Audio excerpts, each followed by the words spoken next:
성도 여러분, 오늘 우리가 함께 살펴볼 교리문답은 시편 찬송 501쪽, 502쪽에 기록되어 있는 하이델베르그 교리문답 제26주일입니다. 거룩한 세례에 대해 다루는 첫 번째 주일인 교리문답 제26주일 제69문답부터 71문답까지를 교독하도록 하겠습니다. 하이델베르그 교리문답 제26주일 거룩한 세례 제69문 십자가 위에서의 그리스도의 단번의 희생제사가 유익하다는 것을 거룩한 세례가 어떻게 표하고 인칩니까? 그리스도께서는 외적 씻음의 의식을 제정하셨고 그 의식을 통해 마치 물이 몸에서 더러움을 씻어내는 것과 같이 그렇게 확실하게 그분의 피와 영으로 내 영혼의 불결함, 즉 내 모든 죄악을 반드시 씻어주시겠다고 약속하셨습니다. 제70문 그리스도의 피와 성령으로 씻음받는다는 것은 무슨 뜻입니까? 그리스도의 피로 씻음받는다는 것은 은혜로 말미암아 십자가 위에서의 그리스도의 희생제사로 우리에게 부어주신 그분의 피 때문에 하나님께 죄사함을 받는다는 것입니다. 또한 그분의 영으로 씻음 받는다는 것은 성령에 의해서 새롭게 되며 그리스도의 지체가 되도록 거룩하게 되어 우리가 점점 죄에 대해서 죽고 거룩하고 흠없는 생활로 인도받는다는 것입니다. 제71문 그리스도께서는 우리가 세례의 물로 씻음을 받는 것 같이 확실히 그분의 피와 영으로 우리를 씻으실 것을 어디에서 약속하셨습니까? 세례의 제정에서입니다. 거기에서 그리스도께서는 그러므로 너희는 가서 모든 족속으로 제자를 삼아 아버지와 아들과 성령의 이름으로 세례를 주라. 믿고 세례를 받는 사람은 구원을 얻을 것이요 믿지 않는 사람은 정죄를 받으리라고 말씀하셨습니다. 이 약속은 세례를 중생의 씻음과 죄의 씻어냄이라고 부르는 성경의 다른 곳에서도 반복됩니다. 말씀 목사 후에는 찬송 1, B장 1, 2, 3절을 통해 사도신경을 노래로 고백한 후 찬송 14장의 3절, 4절을 이어서 부르겠습니다.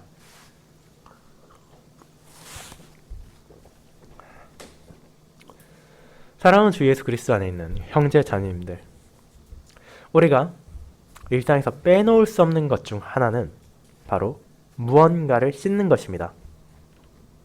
저와 여러분은 매일같이 우리의 손발을 씻고 몸을 씻습니다. 우리는 옷을 씻고 그릇을 씻습니다. 때로는 차를 씻기도 하고 건물을 씻을 때도 있습니다. 그토록 많은 것들을 계속해서 씻어가는 과정에서 우리가 자연스럽게 알게 되는 것이 있습니다. 이는 모든 것들이 그렇게 쉽게 떨어지지만은 않는다는 것입니다. 예를 들어 우리 몸에 묻은 가벼운 먼지 같은 정도는 우리가 그저 손으로 털거나 물로 가볍게 씻어내기만 해도 얼마든지 떨어져 나갑니다. 우리가 밖에서 넘어져서 진흙이 우리 몸에 묻었을 때 그것은 물만이 아니라 약간의 비누칠도 필요할 것입니다. 하지만 우리가 몸에 유성 페인트가 묻었다면 어떻습니까? 페인트 작업을 하시는 분들은 잘 알겠지만 그것은 그렇게 쉽게 지워지진 않으며 적절한 조치를 취하지 않을 경우에는 며칠 동안 우리 몸에 그대로 남아서 보기 안 좋은 상태를 만들 것입니다. 세상에는 그처럼 잘 씻겨지지 않는 것들도 그와 반대되는 잘 씻겨지는 것처럼 다양하게 존재하고 있습니다. 그렇다면 여기에서 우리가 생각하게 되는 것은 무엇입니까? 세례와 관련하여 우리가 떠올리게 되는 것은 바로 나의 죄악입니다. 분명 세례는 물에 의한 외적 씻음을 통해 더러움을 제거하는 것을 표와 인으로 삼습니다. 그런데 우리가 그 물에 의한 씻음을 바라보며 나의 죄악이 정말로 그렇게 쉽게 씻겨진다고 생각할 수 있습니까? 우리의 죄악이 조금의 물만 뿌리면 언제라도 떨어져 나가는 먼지와 같이 사소한 것에 불과합니까? 저와 여러분이 스스로의 죄악을 바르게 고백한다면 아마도 그렇게 생각할 수는 없을 것입니다.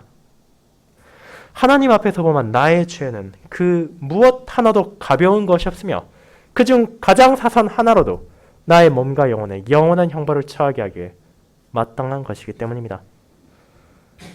이것을 고백한 신자가 어떻게 세례를 통해 위로를 받을 수 있습니까? 그것이 정말로 나의 죄 용서, 나의 죄악이 씻겨진다는 것을 가리키는 표와 인으로 작용할 수 있습니까? 이것은 어쩌면 불가능해 보일지 모릅니다. 그러나 교리문답은 그토록 추악한 나의 영혼까지도 반드시 씻겨진다는 약속을 이것이 가리킴을 알려줍니다. 그리고 이것은 비누도 세제도 아닌 그리스도의 피와 영을 통해 이루어지는 것이기에 자기 죄악을 고백한 성도는 이 놀라운 주님의 은혜를 가리키는 세례의 성례를 바라볼 때마다 하나님의 사랑과 돌봄에 감사와 찬양을 계속해서 이어갈 것입니다. 저는 하나님의 말씀을 요약하여 이와 같은 세례가 표와 인으로 가리키는 주님의 은혜를 전하는 하이델베르 교리입니다. 제26주일을 그리스도의 피와 영으로 씻겨지는 내 모든 죄악이라는 제목으로 나누고자 합니다. 그리고 이를 세 부분으로 나누어 세례가 무엇을 가리키고 있는지, 그리고 그것이 가리키는 것들이 어떤 방식으로 나의 죄를 사하며 나의 죄악을 씻어주는지를 고백함으로 복음의 위로를 함께 나누고자 합니다. 이를 첫 번째 외적 표징을 통해 바라보는 그리스도의 약속, 두 번째 그리스도의 피로 받게 되는 죄 사함, 세 번째 그리스도의 영으로 씻겨지는 나의 죄악으로 살펴보겠습니다. 먼저 첫 번째 외적 표징을 통해 바라보는 그리스도의 약속을 생각해 보겠습니다. 형제자매 여러분, 지난주에 우리는 성령 하나님께서 사용하시는 은혜의 방편들에 대해 알아보았습니다. 그리고 이 은혜의 방편들은 다른 무언가를 위한 것이 아니라 바로 저와 여러분의 마음 안에 참된 믿음을 일으키고 그 믿음을 강화시키는 데 사용하는 것이었습니다.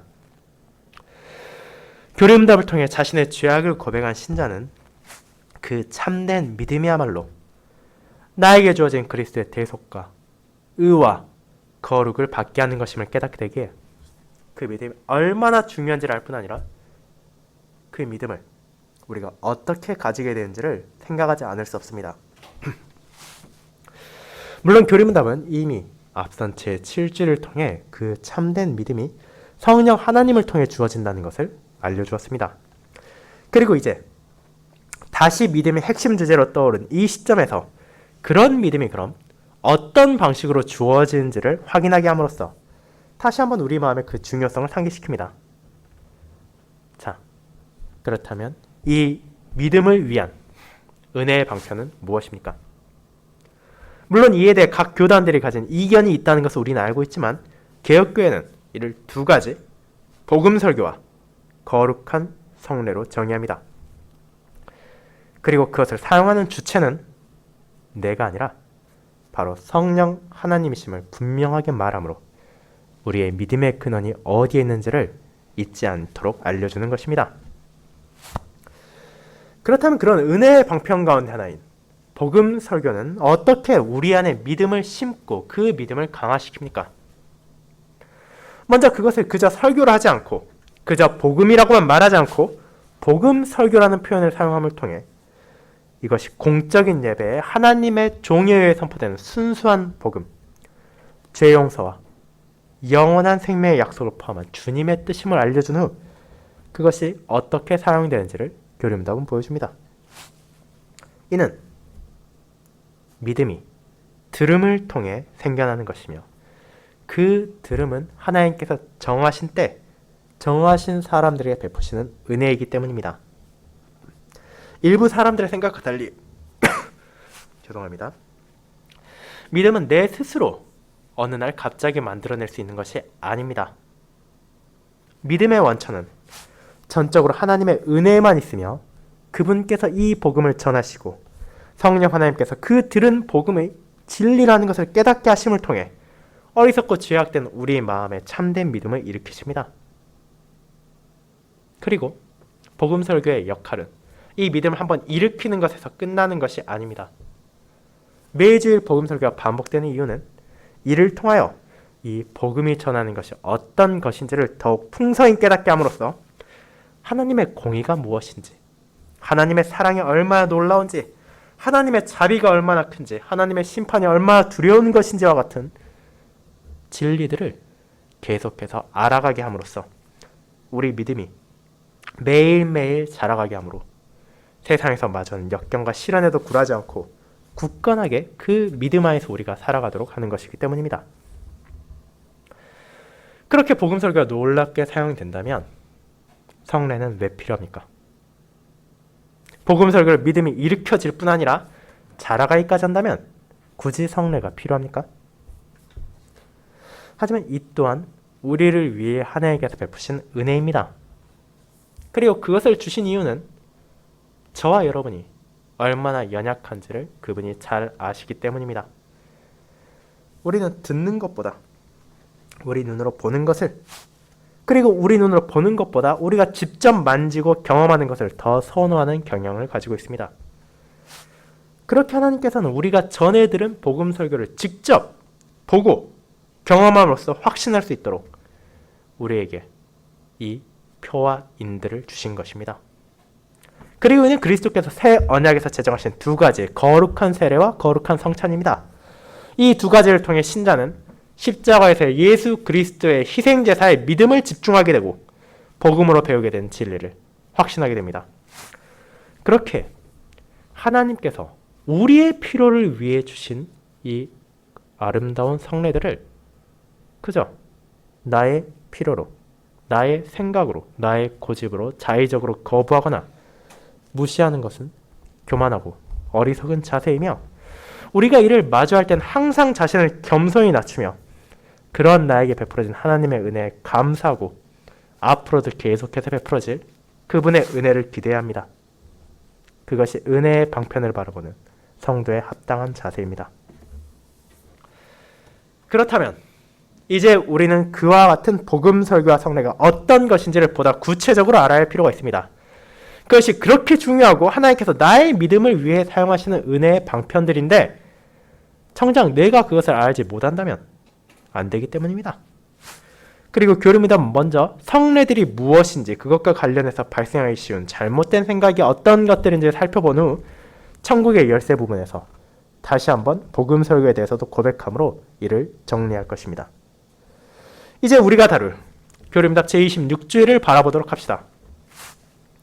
이는 26주일에 앞선 표제에도 나타난 것처럼 은혜의 방편들 가운데 하나인 거룩한 성례, 그리고 그 가운데서도 거룩한 세례에 대해 다루고 있습니다. 제26주일과 제27주일을 통해 우리는 세례가 어떻게 거룩하고 눈에 보이는 표와 인으로 복음의 약속을 가리키는지를 알아갈 뿐 아니라 그런 세례에 대한 잘못된 가르침을 배제함으로써 우리가 하나님께서 베푸신 은혜의 방편인 거룩한 세례를 바르게 이해하도록 인도합니다. 자, 그런 교리문답은 세례가 거룩하며 눈에 보이는 표와 인이라는 제66문답의 내용을 다시 정리합니다. 세례 역시 성례 가운데 하나에게 성례가 가진 공통적인 특징을 그대로 가지고 있는 것은 당연한 것입니다. 그렇게 여기에서 말하는 것은 세례가 그 자체로 특정한 의미를 가지는 것이 아니라 그것이 가리키는 것을 통해 주어질 의미를 보여주는 것임을 알려주는 것입니다. 그리고 이는 오직 십자가 위에서의 그리스도의 단번의 희생자사를 가리킬 뿐 아니라 그것을 받는 유아나 성인, 그것을 바라보며 증거하는 모든 회중들이 세례가 시행될 때 그들의 마음을 어디에 집중해야 하는지를 알려주는 것입니다. 자, 이를 위해 그리스도께서는 외적 씻음의 의식을 제정하셨습니다.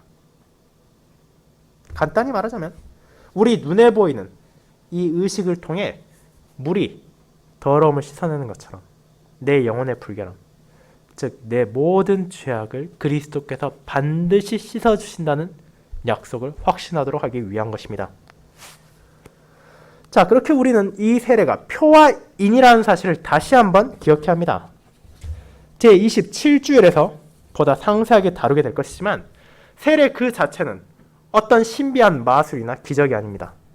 마치 무당이 구슬하고 물을 뿌리고 제사를 지내면 악기가 떠나가고 불운이 사라진다고 주장하는 것처럼 우리가 아무에게나 가서 물을 뿌린다고 해서 그 죄를 씻어내지 못합니다.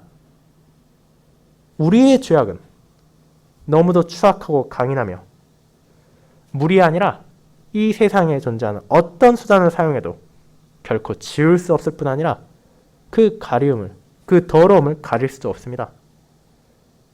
그리고 실제로 이 사실은 제69문답이 인용하고 있고 오늘 우리가 교리문답에 앞서 읽은 마태복음 3장에 나타나고 있습니다.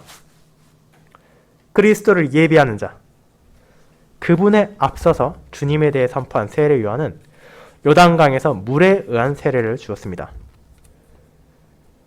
예루살렘과 온 유대와 요단강에서 그를 찾아온 사람들이 있었습니다. 자, 그런데 이 본문에 나오는 이 세례의 표현을 주목해 보시기 바랍니다. 그렇게 몰려온 사람들이 세례 요한의 세례를 받고 이제 내가 죄의 용서를 받았구나 하고 확신하게 됩니까? 그렇지 않습니다. 사실 그와 정반대의 일이 여기에서 일어나고 있습니다. 세례 요한은 먼저 그들에게 스스로의 죄를 고백하게 한 후에 세례를 주었습니다. 그뿐 아니라 요한 자신이 한 말을 통해 그 세례의 성격은 더 분명해집니다. 나는 너희로 회개하게 하기 위하여 물로 세례를 베풀거니와 내 뒤에 오시는 이는 나보다 능력이 많으시니 나는 그의 신을 들기도 감당하지 못하겠노라. 그는 성령과 불로 너에게 세례를 베푸실 것이요. 마태복음 3장 11절입니다. 그는 결코 자신의 세례를 통해 너희가 죄 용서를 받는다고 말하지 않습니다. 오히려 그 세례를 통해서 자기가 가리키고 있는 기름 부음 받은 자, 자신의 주 예수 그리스도의 세례를 바라보게 할 뿐입니다. 그렇게 우리는 세례 요한의 세례가 예수님의 세례보다 앞서 나옴에도 불구하고 요한이 세례를 제정했다고 말하지 않습니다.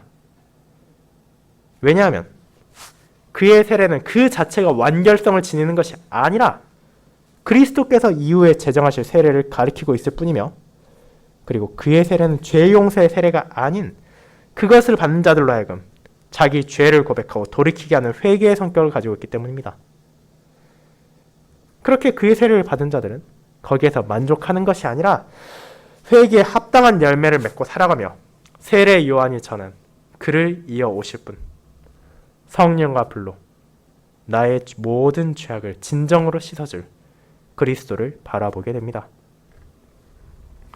이와 같은 요한의 세례가 가진 성격 가운데 지금 우리에게 주어진 거룩한 세례와 공통적으로 가지고 있는 것이 있습니다.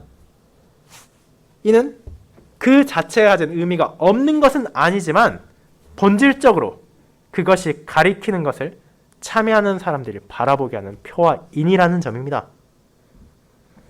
자신의 죄를 자복하고 세례 요한의 세례를 받은 사람이 그것으로 만족하여 나는 이제 죄를 고백했고 죄 용서를 받았으니 내 마음대로 다시 살아야겠다, 이렇게 할 수 없습니다.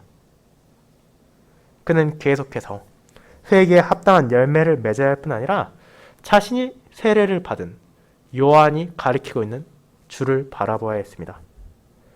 그리고 이제 새 언약에서 성도들에게 주어진 거룩한 세례를 받은 이들 역시 그것이 표와 인이라는 사실을 기억하며 이 물이 나의 죄를 씻는 것이 아니라 그리스도의 피와 그분의 영이 나의 불결함을 씻어준다는 것을 잊어서는 안 됩니다. 만약 그 사실을 잊어버린다면 그는 거룩한 세례를 통해 유익을 받는 것이 아니라 그 세례가 걸림돌이 되어 잘못된 길로 나아갈 것입니다. 그 사실을 너무도 잘 알고 있기에 교리문답은 계속해서 성례가 그리스도께서 제정하신 거룩한 것은 사실이지만 동시에 그것은 표와 인이라는 점을 끝없이 강조하는 것입니다.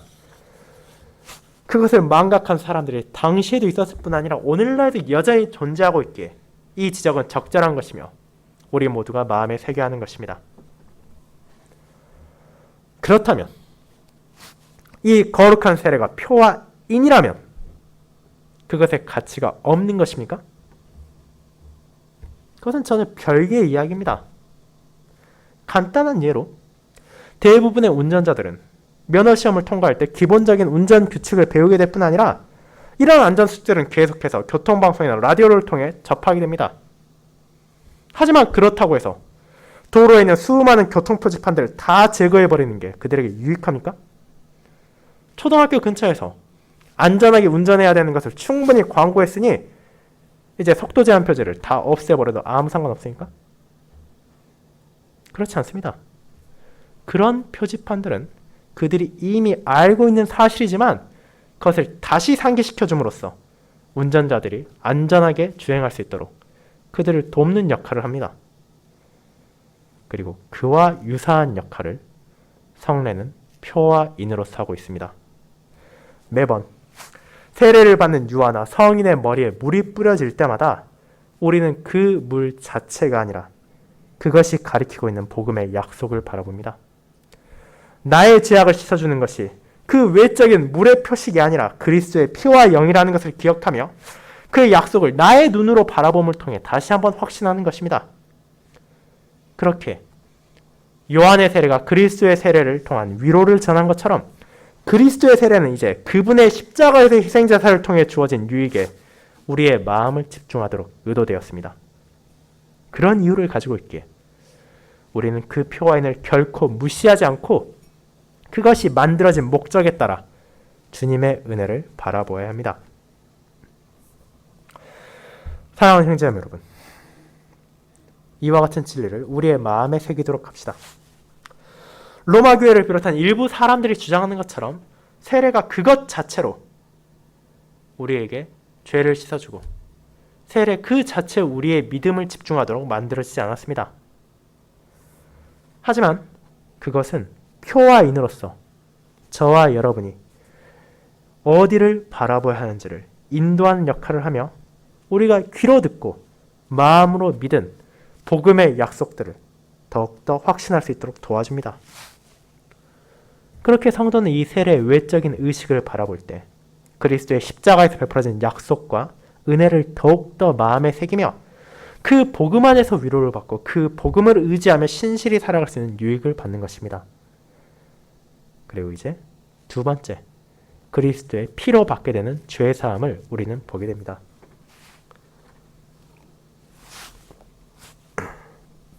성도 여러분, 그렇다면 그와 같이 거룩한 세례가 우리로 하여금 바라보게 하는 복음의 약속은 무엇입니까? 이는 첫째로 그분의 피를 바라보게 합니다. 지독한 오물이 우리의 몸에 묻었을 때 우리가 물로 씻어낼 수 없는 것처럼 우리의 죄 역시 외적인 무언가로 씻어낼 수 없을 뿐 아니라 오직 그리스도의 피를 통해서만 씻겨질 수 있기 때문입니다. 하지만 누군가의 피를 통해 죄사함을 받는다는 것은 사실 생소한 개념으로 느껴질 수 있습니다. 다른 어떤 사람들이 피를 흘린다고 해서 저와 여러분이 대체 무슨 유익을 받을 수 있겠습니까? 하지만 그리스도와 성도의 관계 안에서 그분의 피 흘림은 특별한 의미를 가지게 됩니다. 그리고 저와 여러분은 사실 이미 앞선 칭의에 대한 고백에서 이를 살펴보았습니다. 그리스도와 나는 어떤 관계도 없는 별개의 타인이 아닙니다. 나를 알지 못하고 내가 알지 못하는 누군가가 아니라 그분은 나를 소유하신 나의 주인이시고 나는 그분께 몸과 영혼이 속해 있는 그분의 것입니다. 그 관계 안에서 그분께서는 나의 주인으로서 종의 잘못에 대한 대가를 대신하여 치러주셨습니다.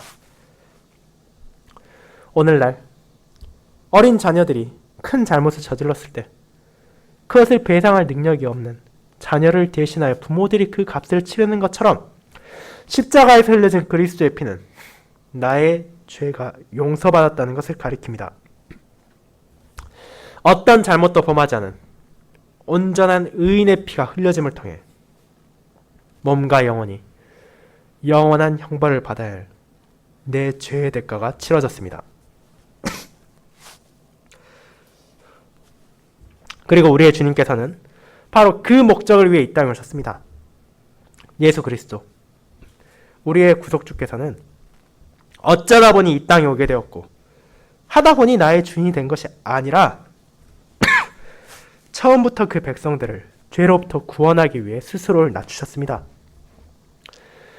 자신의 사역 안에서 그분께서 성취하실 이 놀라운 죄 용서의 은혜를 선포하신 주님께서는 골고다의 십자가에서 이 약속을 성취하셨고 부활하신 그분께서는 자신들의 백성으로 하여금 이제 더 이상 아이의 포피를 잘라내고 피를 흘리게 하는 할례가 아니라 물을 통한 세례로 그 희생제사를 바라보게 하셨습니다. 우리의 죄를 위한 단번의 희생제사가 온전하게 치러졌고 나를 위해 흘려진 그분의 피를 아버지께서 용납하셨기에 이제 더 이상은 누군가의 피를 흘림을 통해 죄의 사함의 표와 인을 바라볼 이유가 없어졌기 때문입니다. 그렇게 그 온전하고 단번에 이루어진 희생제사의 성취 안에서 구약의 할례는 세례로 대체되었고 성전에서 흐르던 수많은 제사의 피 또한 멈춰졌습니다. 왜냐하면 그것이 그림자로 가리키던 하나님의 어린 양의 제사가 온전하게 이루어졌고 그 은혜가 이제 그분의 영을 통하여 그 백성들과 이미 함께하고 있기 때문입니다. 그렇게 이 거룩한 세례는 우리로 하여금 칭의의 은혜를 바라보게 합니다. 우리가 앞으로 살펴볼 거룩한 만찬이 나의 죄를 바라보게 하고 그리스도의 은혜를 깨닫게 할 뿐 아니라 거룩한 삶에 대한 갈망까지도 품게 하는 것처럼 세례 역시 동일한 성례로서 먼저 우리로 하여금 나에게 씻겨져야 할 죄악, 더러움이 있다는 것을 알게 한 후 그 죄악이 그리스도의 피를 통해 용서받았다는 사실을 인정하게 합니다. 그리고 이 사실은 우리가 어린 아이에게 세례를 줄 때 사용하는 유아 세례 예식문에도 잘 정리되어 있습니다. 거기에서 우리는 이와 같이 고백합니다. 우리가 성자의 이름 안으로 세례를 받을 때 우리에게 성자 하나님께서는 우리의 모든 죄로부터 그분의 피로 씻으시고 그분의 죽으심과 부활에 연합하게 하실 것을 약속하십니다. 그래서 우리는 죄로부터 자유롭게 되고 하나님 앞에서 의롭다 여김을 받습니다. 라고 선언하기 때문입니다. 그렇게 우리는 복음 설교를 통해 듣게 된 그리스도의 피를 통한 죄 사함의 은혜, 칭의의 복음을 우리 눈앞에서 펼쳐지는 세례를 통해 다시 한번 확신하게 되는 것입니다. 사랑하는 성도 여러분, 이와 같은 거룩한 세례는 저와 여러분에게 그리스도의 희생제사를 바라보게 하고 그를 통한 죄사함에 마음을 집중하게 합니다. 분명히 죄사함은 우리가 자연스럽게 받아들일 수 있는 것은 아닙니다. 아무리 누군가가 날 용서했다고 말한다 하더라도 의심이 많고 연약한 우리는 그 사실을 온전히 믿으려 하지 않고 의심하고 불안해하며 떨립니다. 그것은 하나님 앞에서의 저와 여러분도 마찬가지입니다. 우리가 가진 죄의 무거움을 알면 알수록 우리는 그것이 나의 어떤 공로도 없이 용서받기는 힘들 것이라는 생각을 자연스럽게 하게 됩니다. 심지어 우리가 매 주일마다 복음 설교를 통해 하나님의 사랑과 자비의 손길을 듣게 되지만 동시에 하나님의 공의와 심판의 엄중함도 깨닫게 되게 성도라 하더라도 이 복음의 약속을 머리로 안다 할지라도 실제 삶에서는 위로를 받지 못하고 불안과 공포에 사로잡힐 수도 있습니다. 그것은 제가 될 수도 있고 여러분이 될 수도 있습니다. 하지만 세례는 그런 우리에게 다시 한번 죄 용서의 확신을 줍니다. 내 눈앞에서 뿌려지고 있는 물이 확실한 것처럼 그 외적 시스템이 가리키고 있는 그리스도의 희생제사의 은혜도 확실하다는 것을 성령님께서 깨닫게 하시기 때문입니다. 그렇게 이 방편을 통해 나는 죄의 용서의 복음을 붙잡고 나의 믿음은 더욱 성장해 나갑니다. 그것이 세례를 통해 그리스도의 피 흘림을 바라보는 신자에게 주어지는 위로이자 유익입니다. 이제 세 번째, 그리스도의 영으로 씻겨지는 나의 죄악을 살펴보겠습니다. 성도 여러분, 그렇지만 세례는 저와 여러분을 하여금 그리스도의 피를 통한 죄의 용서만을 바라보게 하는 것이 아니라 그분의 영을 통한 새롭게 됨에도 마음을 집중하게 합니다. 그리고 이 점에서 거룩한 세례는 그것이 가리키는 요한의 세례와 유사한 점이 있습니다. 앞서 설명한 것처럼 세례 요한은 세례를 주는 것에서 멈추는 것이 아니라 그것을 받은 이들이 계속해서 회개할 것을 권면했습니다. 제33절에 고백하는 진리, 참된 회개는 옛 본성이 죽고 새 본성으로 살아간다는 것임을 세례 요한 또한 알고 있었기 때문입니다. 그렇게 그의 세례는 단순한 종교적인 이벤트, 단회적인 사건에서 멈추는 것이 아니라 그들의 삶 안에서 끊임없이 열매를 맺어나가야 한다는 강력한 선언과 함께 했습니다. 그리고 그리스도께서 제정하신 거룩한 세례 역시 신자들로 하여금 그분의 피를 통한 죄의 용서의 은혜를 바라보게 하지만 그것만이 아니라 그분의 영으로 씻김을 받은 자들이 이 땅에서 어떤 삶을 살아가야 하는지도 기억하게 합니다. 세례에서 바라보는 그리스도의 피가 칭의를 가리킨다면 세례에서 바라보는 그리스도의 영은 우리의 성화와 연결되기 때문입니다. 성령 하나님으로부터 씻음 받는다는 것은 그분의 역사하심으로 우리가 새롭게 된다는 것을 의미합니다. 그 새롭게 됨은 우리가 더 이상 죄와 마귀의 노예가 아니라 그리스도께 속해 있다는 것을 알려주며 성령 하나님께서는 성도들이 참된 믿음을 통해 그들의 주인 되신 그리스도와 연합하게 하십니다. 그럼 그와 같이 그리스도의 지체가 된 자들은 도대체 어떤 삶을 살아야 합니까? 이미 제64문답에서 우리가 고백한 것처럼 그들은 감사의 열매를 맺지 않는 것이 불가능합니다. 우리가 그리스도의 공로를 받게 된 것은 죄 용서의 은혜만이 아닙니다. 우리는 그분의 의와 거룩도 받게 되었습니다. 이제 우리는 그분의 지체로서 하나님의 뜻에 따라 거룩한 삶을 살아갈 수 있는 은혜를 받았다는 것을 이 세례의 성례가 보여줍니다. 분명 나는 스스로의 힘으로는 죄와 싸우기는커녕 쉽게 굴복하고 세상과 맞서 싸우기보다는 손을 잡고 타협하기 쉽습니다. 나의 능력과 나의 지혜와 나의 의지로 스스로 거룩하게 살아간다는 것은 불가능하고 오히려 죄를 향해 나아가며 의를 멀리하는 것이 모든 인간이 가진 부패한 본성이기 때문입니다. 하지만 성령 하나님께서는 그리스도의 은혜를 나에게 적용시켜 주시고 나를 새롭게 하셨습니다. 악으로만 기울어졌던 옛 본성이 아니라 하나님의 뜻에 따라 살아가길 진심으로 갈망하며 비록 부족하지만 그 길을 한 걸음 한 걸음 내디딜 수 있도록 우리의 의지를 조명하여 주시고 우리의 마음을 격려해 주십니다. 그렇게 신자는 세례를 바라볼 때 나의 삶의 방향성을 다시금 잡게 됩니다. 내가 나아가야 할 길이 이 세상이 말하는 길과 다르다는 것을 인식하게 되며 세례를 증거하고 있는 나 또한 세례를 받는 사람과 마찬가지로 그리스도의 지체라는 사실을 고백하며 그렇다면 내가 정말로 그에 합당한 감사의 열매를 맺고 있는지, 내가 정말로 참된 회개를, 즉 점점 죄에 대하여 죽고 의에 대하여 살아가는 삶을 살아가고 있는지를 돌아보게 되는 것입니다. 그리고 그 길을 향할 수 있는 것이 내 능력에 따른 것이 아니라 오직 삼위 하나님의 은혜와 사역에 기반한 것임을 기억함으로 더욱더 그 은혜에 감사하고 오직 그분만을 의지하며 살아가는 삶을 전심으로 갈망하게 됩니다. 세례가 가리키는 복음의 약속 안에 나타난 온전한 영광과 거룩이 기다리는 주님의 날까지 이 땅에서 감사의 열매를 맺으며 주님을 찬양하는 삶을 살아갈 소명을 받았다는 것을 이 거룩한 세례는 내가 그분의 영으로 씻음받았다는 사실을 통해 알려주는 것입니다. 이와 같은 놀라운 복음의 약속들을 거룩한 세례가 눈에 보이는 표와 인으로 가리키기에 사도 바울은 디도를 향한 서신에서 이를 다음과 같이 묘사했습니다. 우리를 구원하시되 우리가 행한 바 의로운 행위로 말미암지 아니하시고 오직 그의 긍휼하심을 따라 중생의 씻음과 성령의 새롭게 하심을 하셨다고 말입니다. 디도서 3장 5절입니다.